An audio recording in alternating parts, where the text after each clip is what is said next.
Hello, YouTube. Hi, YouTube. Brandon has a nickname for this slate this weekend. I do, but you got to watch the show to find out. Like, subscribe, comment, comment your upset alert for this weekend.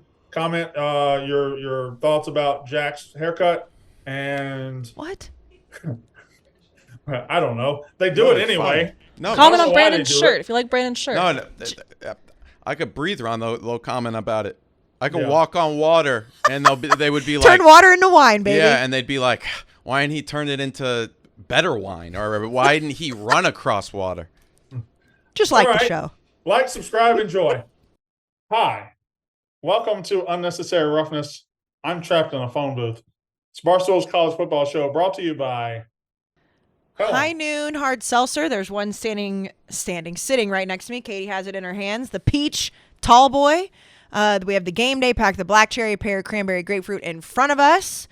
We will be going to Nebraska this weekend for the Barstool College Football Show, Michigan at Nebraska, and I would assume there's going to be lots of high noons in the crowd because why wouldn't you have a high noon in the crowd at a football game? Yes, the high noons are going to be flowing this weekend in Nebraska for the Bussin' Bowl, as they call it, and the game day pack's going to be flowing. The big cans are going to be flowing, and they'll be flowing everywhere, They'll not be just in Nebraska. What's the saying where it's like it makes your hand look small or you know what I'm talking about? When Yeah, I think it's just that. Yeah, I mean, look how big that can is in your hand, and you can reseal it. That's the big thing The too. reseal is It's huge. Phenomenal. You know, we talk about it over the summer about how when you're on the beach, how annoying it is, but it's horrible when you're at like a tailgate or you're at a party and you put it down on the floor and someone walks by and kicks it over. You don't have that problem. It's resealable. Or if you're just clumsy like me, you're kind of protecting yourself from yourself. There you go. Yep. You seal it and you can't spill it. Which is important. So, of course, they have the vodka, they have the tequila. High noon hard seltzer. Go to Drizzly, your local liquor store, convenience store, highnoonsunsips.com. You know where to get them. Brandon Walker. It is still September, although it feels like this month has been very long. Week 5 of college football. Are you excited about the slate this weekend? Might be more excited about this one than I was last weekend because I have a name for this weekend. I've Oh. named Saturday. Are y'all ready for my name for Saturday? I'm ready. I call it Sneaky Saturday Sneaky Saturday. because there's some sneaky ass games here and some sneaky, very, very, very important games. We like to pretend the only important games in college football that weekend are undefeateds or stuff like that. Like it has to be an Ohio State, Notre Dame. No. That's not what it takes to be an important game in college football. And I think this slate is littered with important games, like in the SEC, like Texas A&M, Arkansas for the SEC West is a low key, very important game. Florida, Kentucky is a low key, very important game. And up and down the slate here, Georgia, Auburn, Kansas, Texas, South Carolina, Tennessee, Notre Dame, Duke, all of them. Clemson, Syracuse. Like there's just so many games that have so much built-in importance. Even Friday night, I think maybe the most important game of the week for the Pac-12. Utah, Oregon State. It's a gigantic game, and it's just hiding on Friday night. I know what I like to do every week when I'm looking at the slate without even looking at ranked matchups or conferences. Like I just pull up the full day, every single college football game that day, and then I just start writing down all the matchups that I want to like look more into or that we're going to talk about or we're going to talk about on the show. And when I was doing week 5, I was like, oh my God, there's a lot more than I anticipated because like you said, everybody talks about the ranked matchups, and between last week and this week, there are 10 ranked on ranked matchups in 2 weeks, which is a crazy number. But in reality, I love that you call it Sneaky Saturday because the games I'm most excited about, probably outside of Notre Dame and Duke, are games that people probably wouldn't pick out of a lineup and say that's the number one game because of how much is on the line with so many of these. All right. Now, before we get into the games, there's 3 topics I pulled out and I want to talk about. Are you guys ready? I am ready. Yes. All right. Number 1.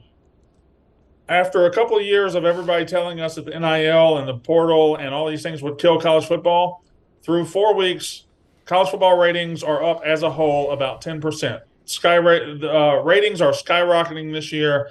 It's easy to place a little bit of the credit, or not a little bit. It's easy to place credit with Dion, who has brought a level of excitement to this sport that we haven't had in a while. However, 10% isn't just him.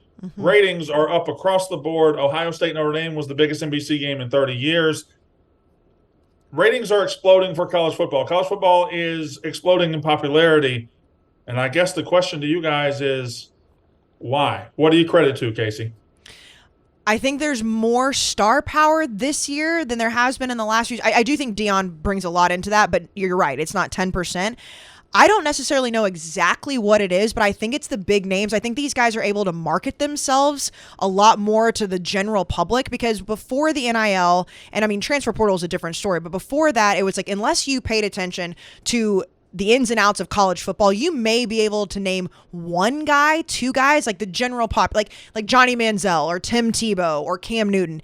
Now these guys are out in your face more often. I also just think the Pac-12 being good plays a big factor into this, because you get a whole West Coast audience that potentially was not paying attention to college football in the recent years, and now you've got these major markets, starting last year with USC being really good again. That plays into it too. The whole country is caring about it, as opposed to just the SEC and the ACC and the Midwest. So I don't know. There's a lot to it, but it's fun, because the fact that the numbers not only are proving it, but more people watched college football on Saturday night than Sunday night football for the NFL. That's an insane stat. That's crazy. Yeah, so I actually think the you hit on it with your USC point, your Pac-12 point, but it's a national game again for the first time in a long time. For so long, it was concentrated into that little Southeast bubble. Even the team that beat the SEC was Clemson, who was in the exact same footprint. Now it's not like that. I think you have national title contenders, legitimate, and not just paper national title contenders, legitimate national title contenders from coast to coast.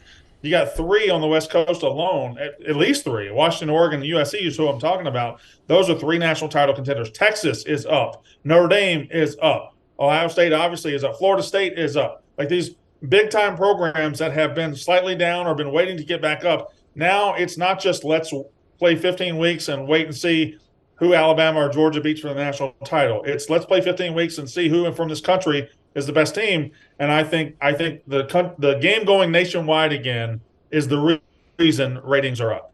Yeah, and we can every single week we find a new way to say that we hate the way that the Pac-12 has fallen apart, because that is a major factor in this, and the fact that it's going away it sucks, because it's showing. Can we take that back? Can we stop?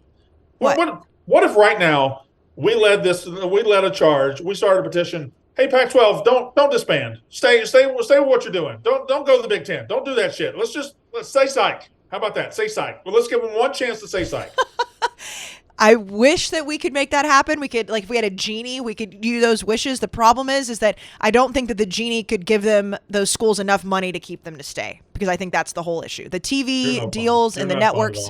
I mean, okay, how about this, Brandon? You have your genie give you three wishes. The first one, give whatever network you want as much money as possible. And then your second one, keep the Pac-12 together, because the first one is more important. Well, I'm not sure I'm using any of my three wishes on the Pac-12. That's fair. Okay. I'm going to be honest. I don't think it matters. I think the Pac-12 is a failure, and the conference may have been holding them back. I don't think everyone's saying, oh, let's keep it in the Pac-12.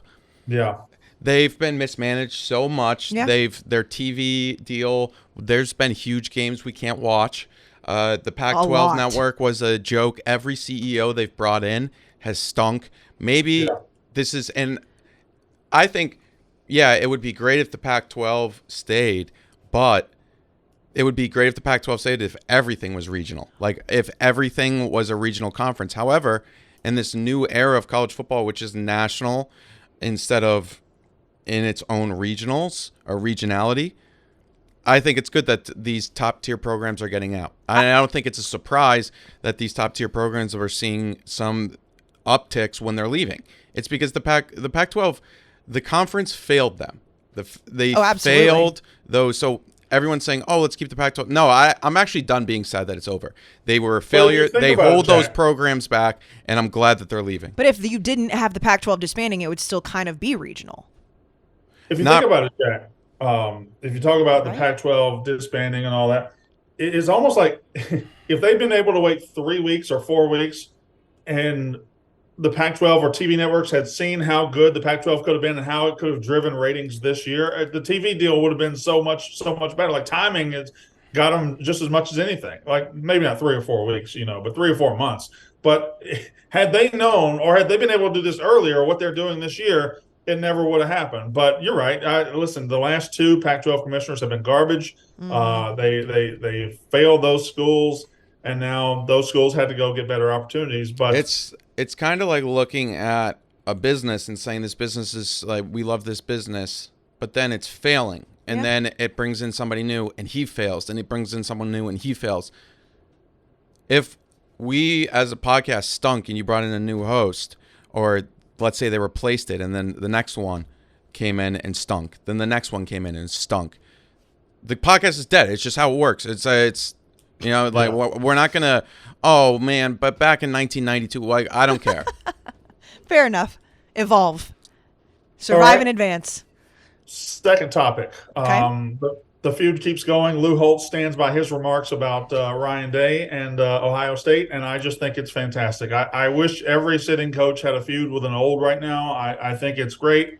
Lou Holtz has no reason to be in the news whatsoever, but he is, and that's why college football is just the most stupidly wonderful game there is. It is very funny. I think there were probably a handful, if not a big handful, of people before this weekend that wondered if Lou Holtz was still alive. And now he's just in the center of this feud with Ryan Day. I still think going after an 86-year-old man is ridiculous. But hey, you know what? Lou Holtz. I think people need to do it more. Oh, just yeah? because you're old don't mean you ain't full of shit. Here's the thing, Brandon. There's a difference between being an old and being senile. And I no disrespect to Lou Holtz. He deserves all the respect in the world. But like, that man shouldn't be doing stuff. Like, he needs to be sitting at home enjoying retirement. I will say, though, Lou Holtz has been, the reason I knew Lou Holtz was alive was, I mean, he's been very active politically. Oh, and boy. he comes on, he goes know on. that. No, yeah. So this wasn't like, oh, Lou Holtz's first TV appearance in 5 years.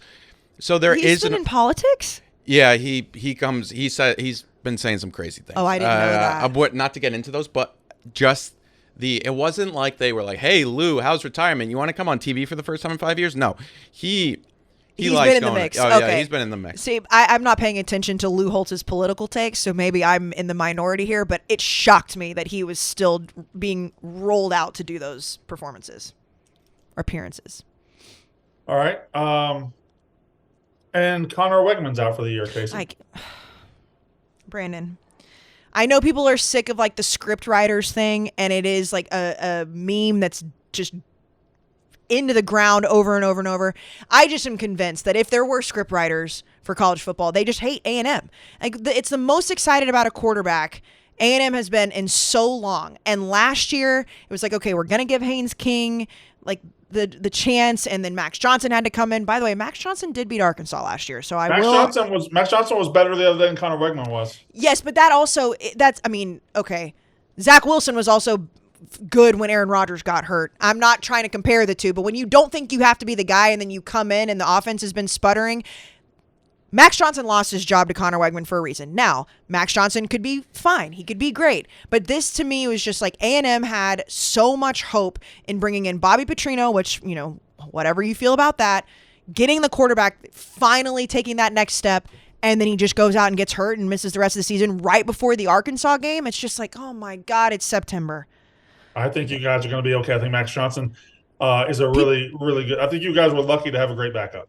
No, for sure. He's good. But, like, people at LSU would probably be like, yeah, we were really excited about him in 2020. People at LSU are fucking stupid about their quarterback. So they use a quarterback for 2 weeks, and then they got the next sexy thing, and they always move on. I'm not going to sit here and slander the guy because, obviously, he's now QB1. I'm going to roll with him. I'm obviously going to give him all the praise in the world. However, whenever you have a quarterback that is supposed to be the rising tide of this program, and this is the answer, and he gets hurt, everyone's going to be disappointed in it. I mean, obviously. Connor Wegman was supposed to be the answer, and he's done for the season.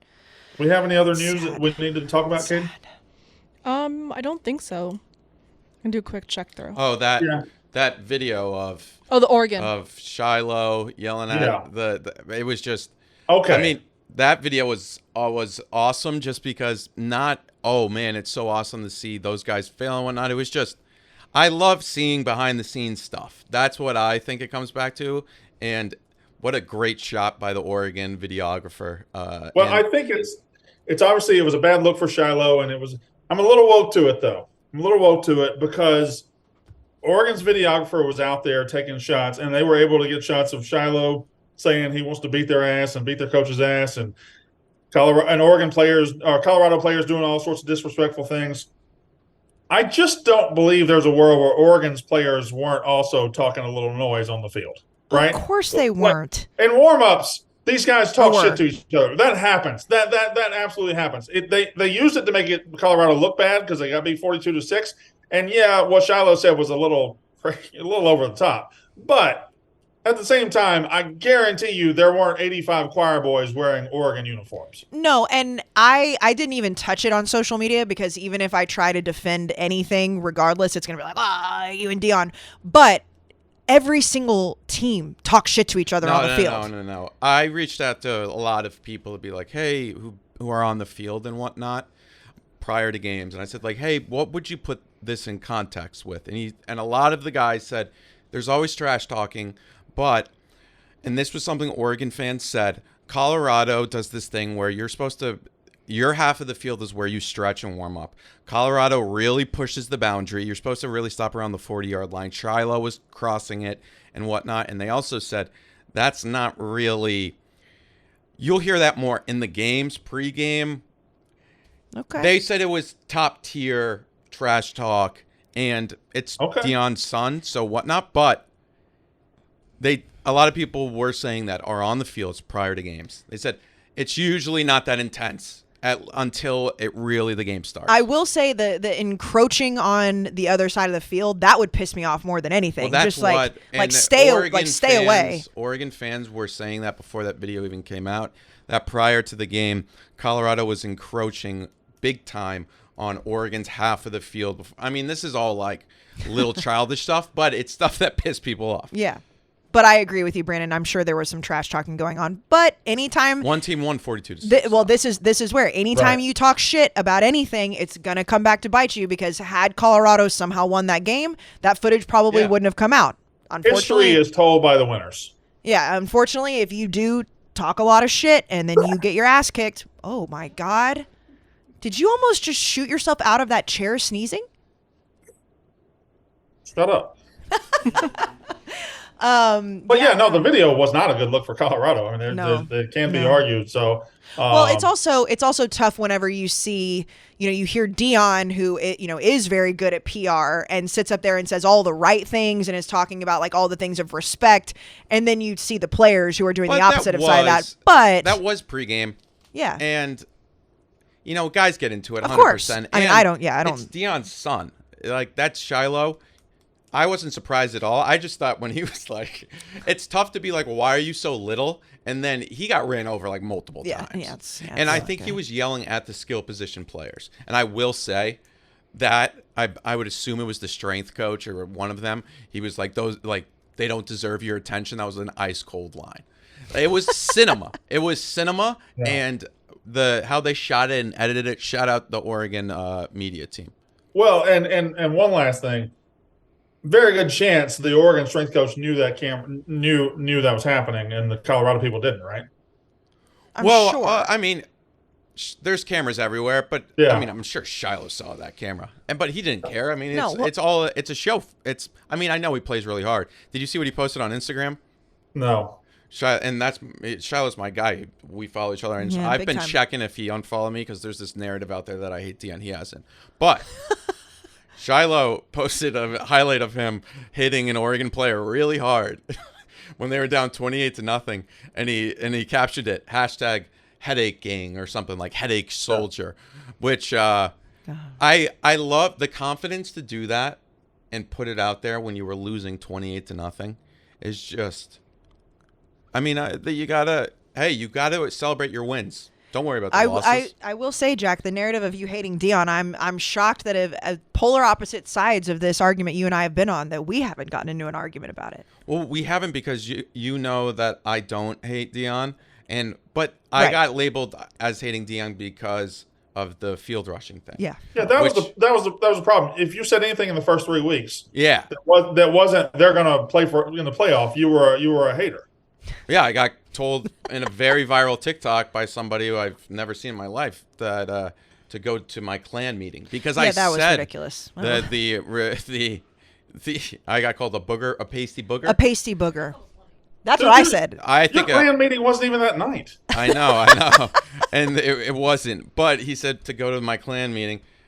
Pasty booger. Colorado's demographics are, I mean, like but 80% white. pasty- So I don't know what to tell you. pasty booger is like what I feel like a kindergarten kid would call somebody. You know, No, Yeah. it's. The word pasty Well, has right, I know, but motivated meanings. But here's where, and we can move on from this because it's not I worth know, it. I know. But anything, regardless of what side you're on with this Dion stuff, the fact that race is coming into it is insane. Like we can have that discussion another time. I don't Yeah. think it's insane because it's, in my opinion, sports are politics, and politics in America. It's like I think it makes sense why race comes into it, and I'm not saying that from a bad point of view. I think it's like I feel like this is a much bigger conversation. But Yeah, for the record, I don't think that you are racially motivated when you're talking about Colorado. Brandon, continue.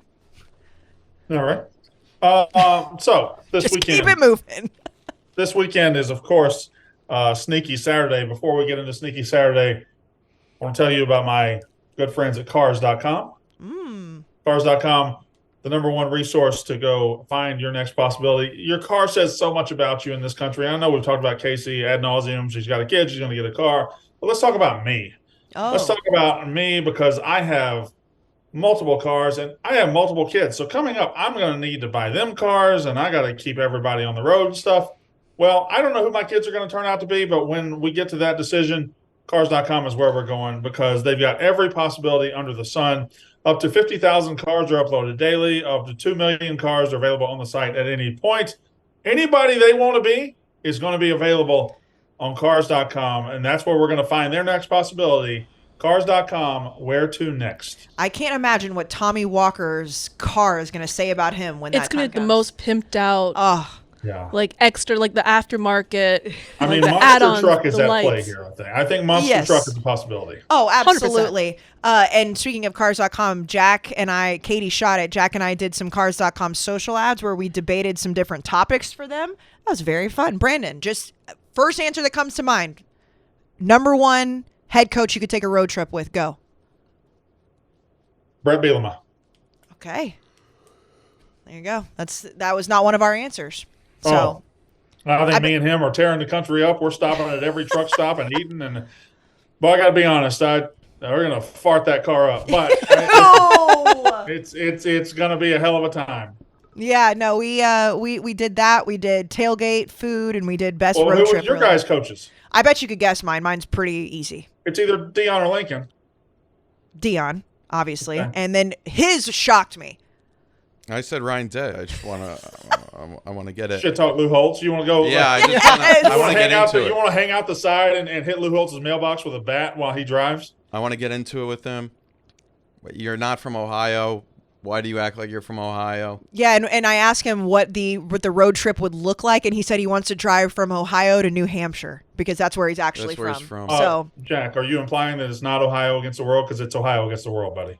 I know. It's all. Hey, it's not just that. It's always been Ohio against the world. I love when they come up with these narratives. It's us against the world. Like Ohio State, you have more advantages than any school in the entire country. Nobody's fighting a war against you. They're fighting. They're trying to keep you from taking over their place. All right, Completely agree. We get into games right now. Again, Casey, yes, what's this week called? Sneaky Saturday.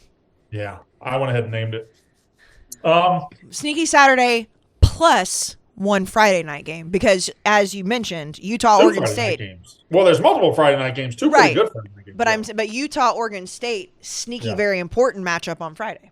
I think Louisville, NC State, sneaky, very important because Louisville's 4-0, but is that a real 4-0, a fake 4-0? Because at NC State could be the one that tells us if they lose to NC State, obviously they're fake. So we got to find out very soon how many wins this bad schedule is going to give Louisville and how good we're going to have to call that team. Looking at the games, if I had to pull some out to really talk about, I mean, USC Colorado is still probably the marquee game of the weekend, even though it lost a lot of shine when Colorado was not competitive against Oregon. But they're at least at home. USC doesn't have a great defense. Casey, any hopes that Colorado keeps this within 4 touchdowns? I think that I'm much more confident they can keep it close because, like we mentioned on the podcast on Monday, I think USC's defense leaves a lot more to be wanted than Oregon's defense thus far. However, then you look at what USC's offense is, and it's the best quarterback in the country with Caleb Williams. So I think that the answer comes down is, can Colorado's offense score? Because they could not do anything against Oregon. So do I think that Colorado is going to win this game? No. As always, I will probably try to convince myself of magic happening on Saturday. But I do think that Shedeur Sanders and this offense will be able to put up more points against USC than they were able to against Oregon, because USC has allowed other quarterbacks that don't look like Shedeur Sanders to do that all year. I said it and people looked at me kind of crazy that I thought more people would watch Oregon USC than Notre Dame Ohio State. That ended up being correct. Over 10 million people watched that game, which is wild. It's going to have the same hype, and I think it's going to be closer, but I think what the line's at 22.5 right now. I'm going to take Colorado because I do think they're going to be able to score, but it's going to be a very tough Saturday again. To cover. Jack, one of the angles of the Oregon-Colorado game was kind of Oregon felt disrespected, and Oregon was mad by the time they played. They were angry. They were like frothing at the mouth. Dan Lanning's whipping them up in the dressing room. I don't get the sense that Lincoln Riley is going to take the same tack. Do you think that's going to matter? No, and Bud Elliott made this point on Twitter. Colorado's probably, and not probably, I think we know they're a bowl team. Maybe a 7-5, 8-4, 6-6 type of team. And those types of teams are not used to, because they're probably not as talented. They don't have the depth as the other ones. They are not used to getting the best effort from the team they're playing no matter what. That's very, very hard. When you're in Arizona and you're playing USC, the guys, they know they have to win this game. They have to show up and whatnot. But those guys, they probably have to hype themselves up a little bit more. When you're playing Colorado, you know you're going to be the most watched game of the weekend, most likely. You want to beat them because everyone's talking about them. No one's talking about you. And you're going to get the best effort of everybody. That's such a good point. And that's a lot. So it's going to be tough. And that's going to be an issue for the rest of the season. But that's what happens when you're on top of the world. It's, you're going to you're in a championship fight. But here's the thing. Usually championship fights, this is a problem Alabama's had for 15 years now. But Alabama has a championship roster. Colorado is still building that championship roster. So this year it's going to be tough.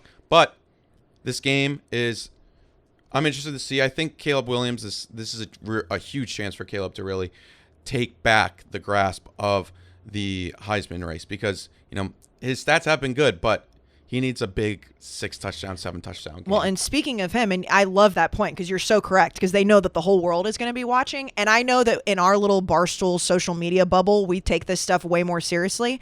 But Brandon, we talked about it on the College Football Show a few weeks ago whenever Dave, and I don't even know what show or where he said it, but he talked about how he would draft Shedeur Sanders over Caleb Williams, which, by the way, is a crazy it's idea one of the right now. dumbest things that's ever been said on Barstool. It's insane. It's crazy. But when he said it, and then we put out a quote card somewhere on social media, and Caleb Williams liked it, and then they put that out and said Caleb Williams is Caleb keeping liked receipts. it? Yeah, and so then we put out another thing that said Caleb Williams is keeping receipts. So this is also a Caleb Williams kind of, smaller storyline right here, where it's like, okay, now is Dave's point crazy? Absolutely. I would draft Caleb Williams 10 out of 10 over Shedeur at this point. But Caleb Williams is also sitting back, hearing people say, Shedeur Sanders, he's one of the best quarterbacks in the country. Would you draft him at number 1? And the fact that he's even liking stuff like that. These are our storylines that we're going to see play out. And if I'm Caleb Williams sitting at home guys, I won the Heisman Trophy last year. I've not taken a step back. What are you talking about? It's not Shedeur's game. It's my game. Well, whether Caleb Williams is motivated or not, I don't know if it'll matter, because he's very, very good. The offense is very, very good, and Colorado's defense is just not good at all. It's even in the games they've won. They had a good game against Nebraska, but TCU moved the ball at will. Colorado State moved the ball at will. Oregon moved the ball at will, and now you've got maybe the best offense in the country. So I think it's a bad matchup. I think Caleb Williams will do whatever he wants. He is going to evolve into one of the most interesting second-year cases we've had in a long time, because he's going to put up big numbers here. He's going to put up big numbers all year, and he still has a road trip to Notre Dame. Mm-hmm. He still has a game against Washington. He has massive opportunities to be the 2-time Heisman Trophy winner. Like, he has a huge opportunity, and most guys don't even get close because you got to overwhelmingly pass what you did last year. Well, he can do it by having the same numbers against a tougher schedule with more marquee games. Yeah, and even if you have overwhelmingly better performance, it also depends on what your team does. I mean, we've talked about Bryce Young a million times. Like, Bryce Young had a better year after he won the Heisman, but wasn't even sniffing the votes because the team didn't perform as well. So, I don't know. I'm really excited about this game. I obviously am going to convince myself every single week that Colorado has a chance, but we'll see. Brandon, do you think that USC covers? Yeah, I do. I think it I mean, could that's be a ugly. totally fair take to have. Yeah. What percent of the Colorado, I think we saw a little bit with Kansas last year or 2 years ago, that they had new offense, had the game plan, people didn't know what it looked like, and they were doing well. Second half of the year, there was enough footage that teams figured out how to game plan for them, and that's when they went like over. Obviously, Oregon's very good, but like I saw, like TCU. If TCU maybe like no one knew what Colorado's offense and defense or anything was going to look like, what percent of their struggles is them not being there versus just like people are now know how to prepare for them? Good question. I go back to TCU and I look at some of the big plays, and some of that was just whether they knew it was coming or not, just absolutely trash defense. Like, 3 of Shedeur Sanders' longest pass plays were just 3-yard passes to the running back in the flat, and the running back shakes a tackle and he's gone. And you should be able to stop that no matter if you know what's coming or not. So there probably is a little bit of that, and even on top of that, Katie, not only do they have film on you now and they know what your game plan is going to be, you're also just playing a whole lot of really good teams. There's not a week off in the Pac-12 anymore. There's not really anything. I mean, like, you got to play Oregon, USC back-to-back is as hard a back-to-back as anybody's had in the country this year. Yeah, that's tough. So yeah, I think that's a little bit of that, and it's a little bit of just they're playing better teams. Hey guys, sorry to interrupt, but I do want to talk to you about Rocket Money. That's right, Rocket Money. You and I, not just you, but me, I have unwanted subscriptions left and right, okay? I have so many unwanted subscriptions, I'm almost afraid to go to rocketmoney.com and figure out the subscriptions I want to get rid of. Because at rocketmoney.com, they have this amazing tool. You sign up, you put everything in, you give them some information, and then voila, they tell you everything, all these subscriptions. And hey, you may want this one, but this one, wait, I'm still paying for this. I'm going to get rid of it. And all it takes is a few clicks. It's not like, oh, you got to go to this website, find this password, No, Rocket Money does it all for you. That's right. So what I want you to do is stop wasting money on things you don't use, cancel your unwanted subscriptions, and manage your money the easy way by going to rocketmoney.com/rough. That's right, rocketmoney.com/rough. rocketmoney.com/rough.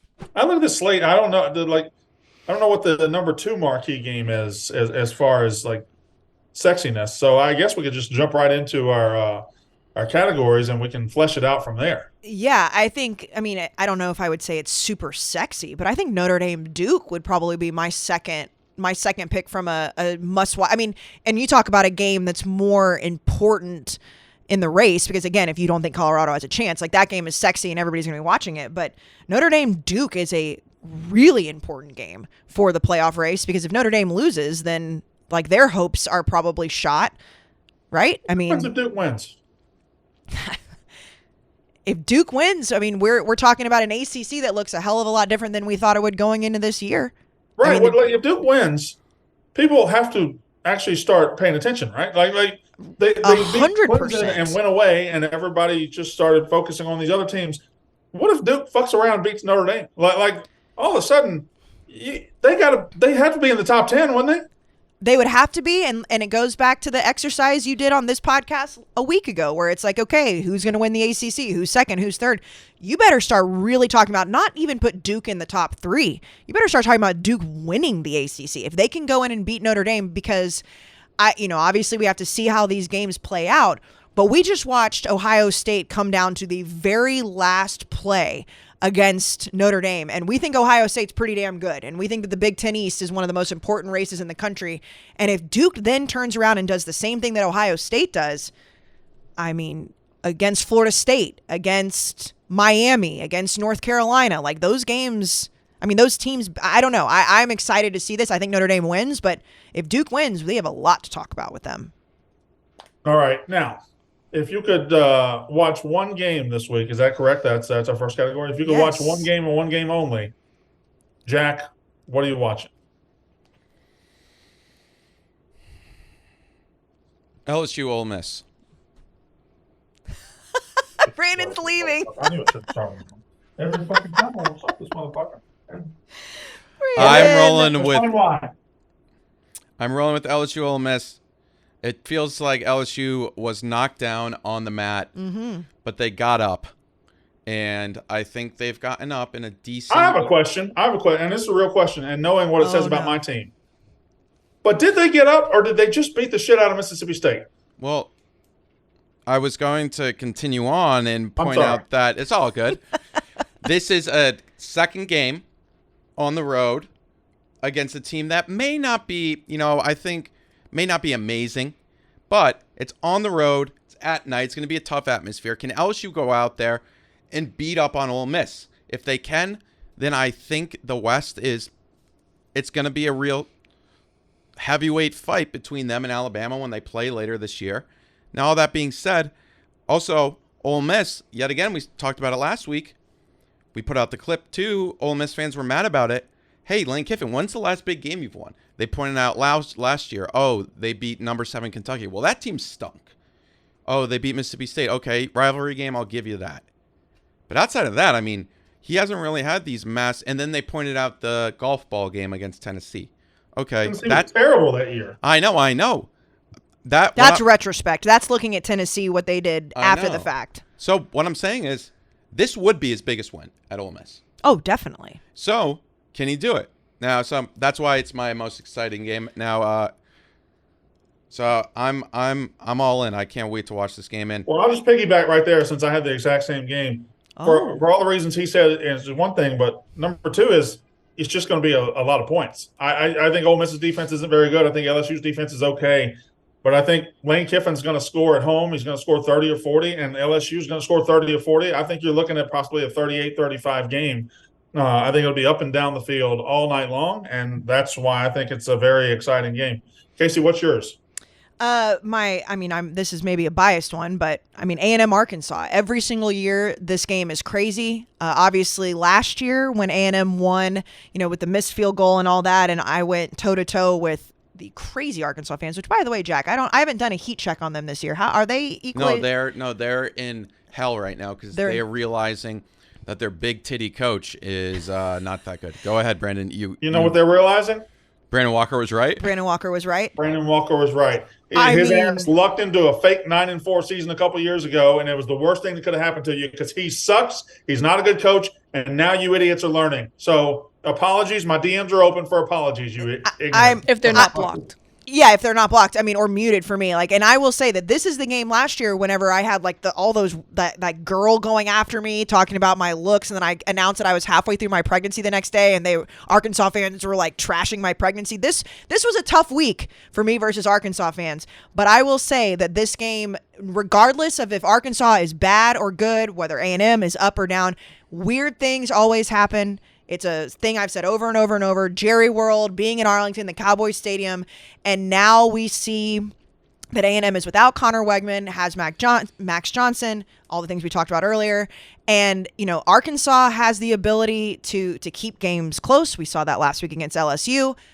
But then again, they've had, I think, the last 2 weeks, BYU and LSU, they've allowed over 70 points combined. So I'm excited about this game. I think weird shit's going to happen. And God, I hope A&M wins because I cannot deal with another year of Arkansas fans. Michigan State just fired Mel Tucker again. What? How many times is he going to be fired? I thought he was officially fired already. They knew it was coming. This is the third time he's been fired in my book. So it was the first time that he I kind of like it. Slow news day. Let's fire Mel Tucker again. They said this time it's official. So last week it wasn't official? Okay, so the first time we heard it, it was the pay, is he suspended, not suspended, pay without pay. That was a Sunday. I think last week was they intend to fire him. it's going to be like he is going to be fired. Today was he was fired. He's officially fired. Yes. As if there And wasn't. next week it's going to be, and we'll fire his ass again too, bitches. I think the portal now opens though for that 30-day window for Michigan State players. I think that they have that free transfer. In the middle of the season, does that even apply? In the middle of the season? I know. I don't think that they can actively, but I think they can like find a new home. I need to. I'm speaking off the top of my head, but there's a. Yeah, but there's no the portal waiver. also opens as soon as the season ends too. So I guess I don't know. But it's like you don't get like you get a one free transfer because of it. Like that's in. Yeah, there is that third. Katie's right. There's a 30-day window right now. I don't think they can. They're not going to go and play on another team within 30 days. But I think that seems like a problem for the NCAA. They need to put that 30-day window at the end of the season after a coach gets fired. It shouldn't be when the coach gets fired, like in September.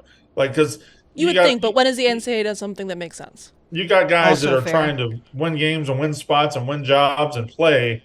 They can't be worried about that right now. They need to be able. They need to have that free window at the end of the season. But anyway, it doesn't matter. Katie, what was yours? Your one game that if you had to go to a game, which one? They're going to do South Carolina, Tennessee. South Carolina beat them last year. Slight revenge. Why is it so early this year? Don't It's they usually 6:30. all? What? It's 6:30, isn't it? No, I No, mean no, early in the year. Week early. Oh, I don't know. Don't they usually play later in the season? It was their second to last one because that was when Tennessee lost. Yeah, I back-to-backs. for some reason thought that was always late in the season. Whatever. That's a good. I like that answer though. I think when they play at South Carolina, it's later in the season. It's earlier in the season when they play in Tennessee because I remember Also, it's the a famous blackout. Shane Beamer, the famous Shane Beamer, like going like this he got a fourth down stop.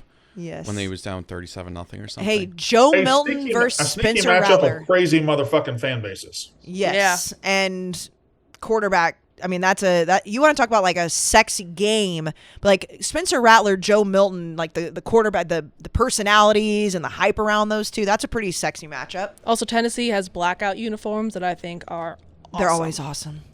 Hot take here. Anytime a team rolls out in all black, it looks fantastic. Can I throw another one out there? So we're not doing all Sure. SEC. I mean, Texas, Kansas. Kansas is 4-0. Their defense has improved, probably not to the level needed to beat Texas, but I think Kansas can go out and be an entertaining game against. I think Kansas and Texas has a chance to be a very entertaining game. Mm-hmm. It is two 4-0 teams, so I would lean towards that one. And of course, it's Friday night, but Utah, Oregon State's a massive game. Yeah. All right. What's the next topic there, Katie? It is the player you're most excited to watch. All right. Player you're most excited to watch. This one brought to you by Cars.com. Find your next possibility on Cars.com. Where to next? And for me, the player I'm most excited to watch because, folks, he's going to be in the marquee game of the week, and he might throw for 900 yards and 50 touchdowns. It's got to be Caleb Williams against that Colorado defense because it has a chance to get crazy. Even in USC struggles early in the season when they have close games, it's not because of him. I mean, he's out there throwing for 350 and 4 touchdowns like clockwork. I think he might go just absolutely crazy this week. Caleb Williams is my guy. Yeah, I'm doubling down on that. My first biased answer is Max Johnson against Arkansas, but the bigger storyline is absolutely Caleb Williams. This one puts me in a little bit of a blender because, as everyone knows, I've been a USC, Caleb Williams, Lincoln Riley stan for the last few years, but they're playing Colorado.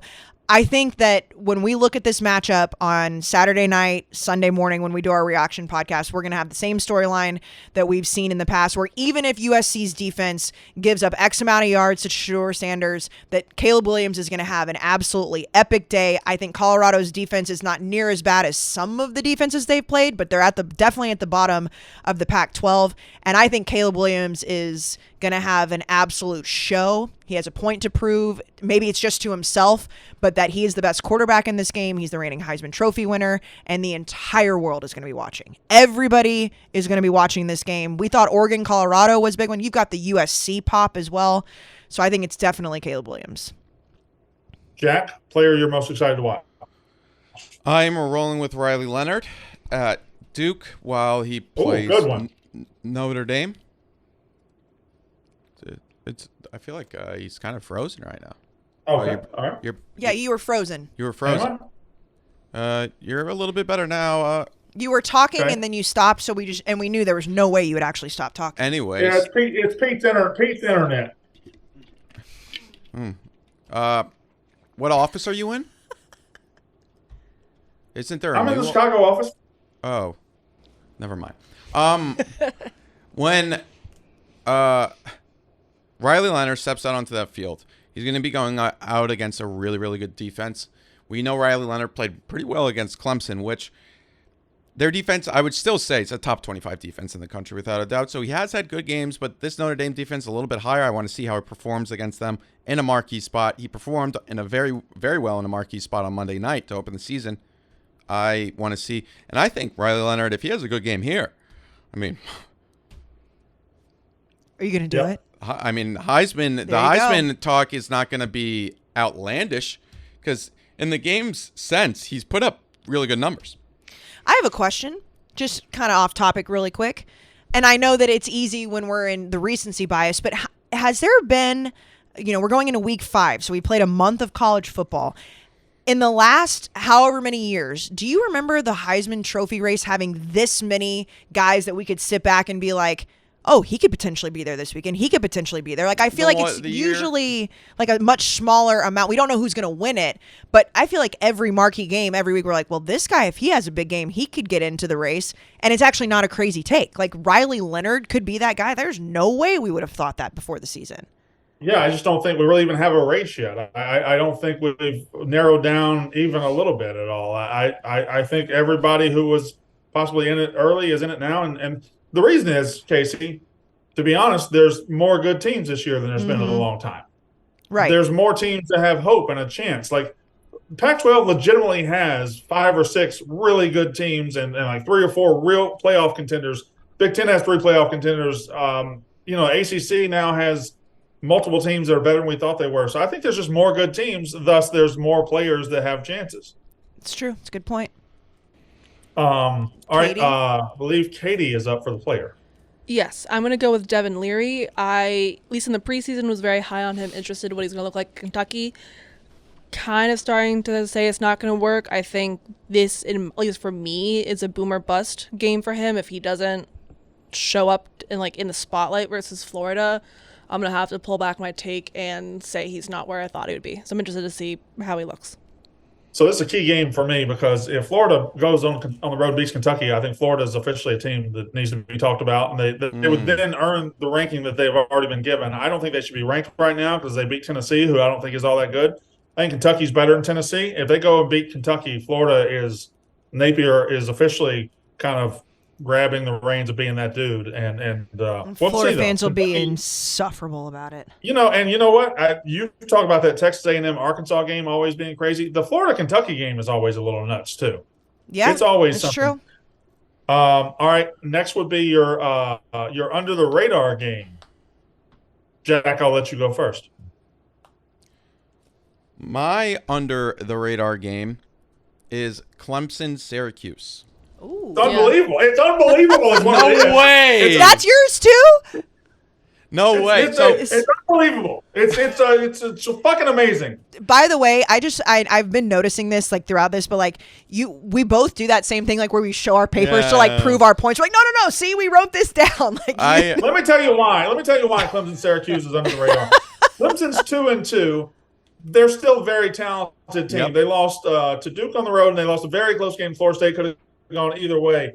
But Syracuse is 4-0. uh-huh. If they go 5-0, this is one of those who are you tests for Syracuse. Like, Yeah. if you're really, we need to take you seriously, you're going to beat Clemson. If Clemson beats you, we're not going to take you seriously. And that's where we are with this game. And Jack, this is, continue. This is there's a lot of hype. I know some Syracuse people. There's a lot of hype for this game, and a lot of people. I think it's homecoming for Syracuse this weekend too, so it will be a big game. And I really want to see Garrett Schrader, obviously of podcast fame here, and then he transferred from Mississippi State to Syracuse. Has been pretty good. Let's see it. And this would be a huge win. Then they have UNC next week, and then Florida State after that.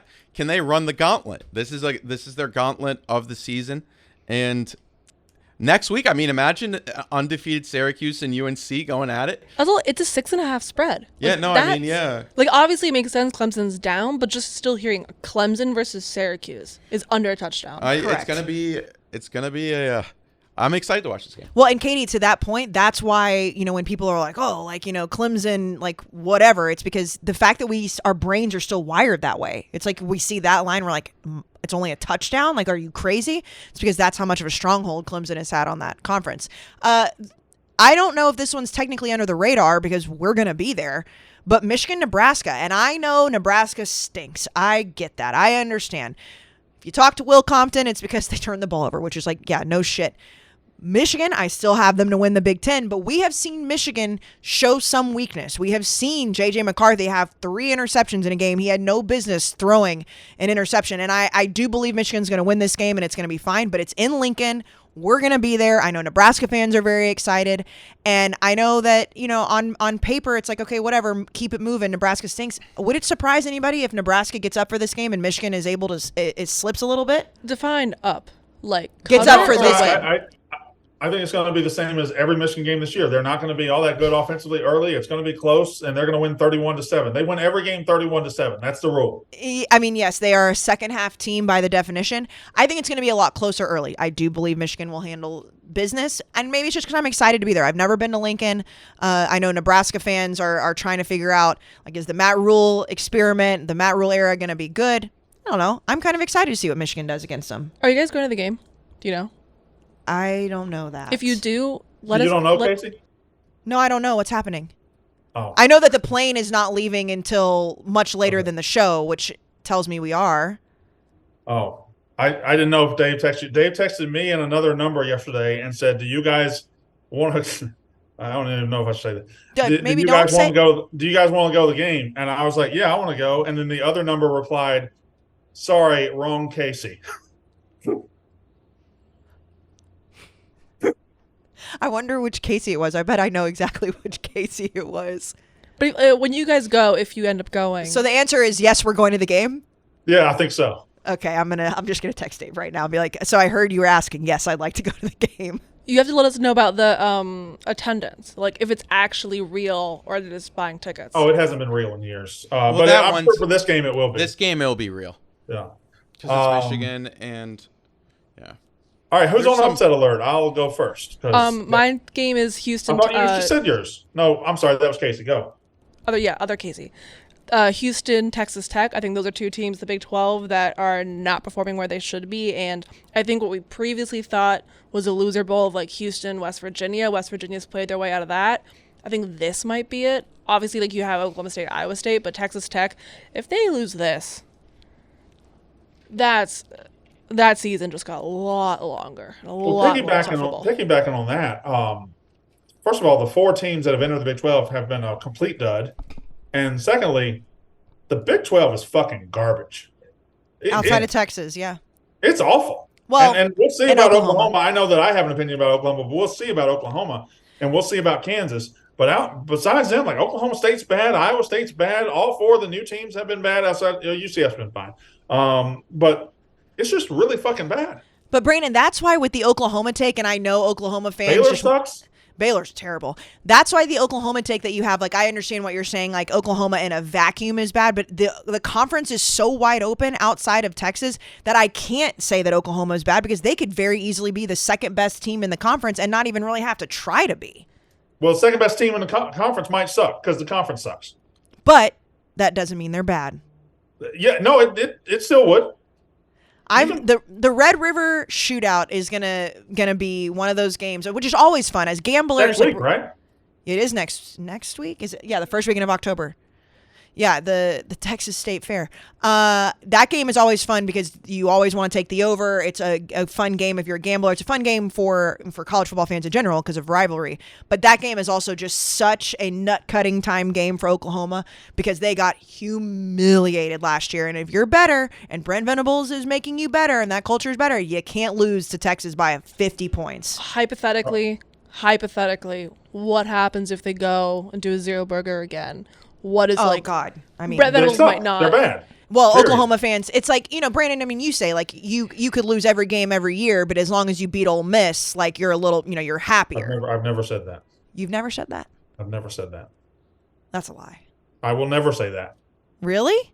I'd like to win more games than we lose. Well, correct, but if you beat Ole Miss, you still have something to hang your hat on. They suck, yeah.